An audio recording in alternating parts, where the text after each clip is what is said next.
Today's tip is all about how long you should allow for your drinks reception at your wedding.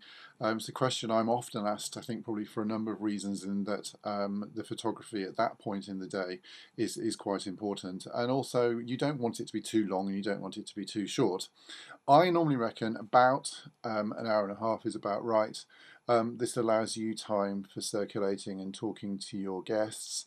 It allows me time to photograph you doing that, which is the most important thing, and also photograph people chatting and talking and having canapes and drinks and champagne yum yum. And it also gives time for the formal family groups, which is important, obviously.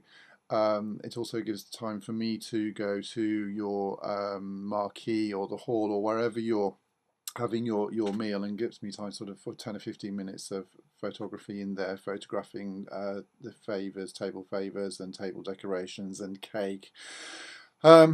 Anything over 90 minutes is a little bit long. I think it becomes a bit protracted. Anything sort of closer to an hour is a bit short, and just lets it just really sort of feels like it's rushed. If you're doing two locations, so between church and your reception venue, for example, it will take people an awful lot longer than you would imagine to get from the church to the reception, unless it's a really short, quick walk. Parking time, chatting time, just general socialization time, it does take longer than you'd expect. So it's worth allowing a little bit of transport time, more than you'd think, in terms of getting to your reception as well. Often in that hour and a half, it's nice to do some bride and groom photographs, so just the bride and groom and myself.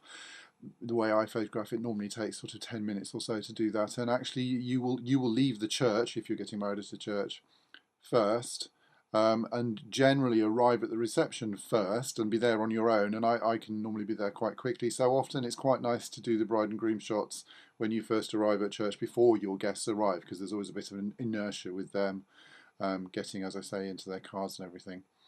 I'm very flexible on timings for that though, but hopefully that gives you a little bit of an outline and a bit of a guide that will hopefully give you some ideas for planning your wedding. Okay, bye bye.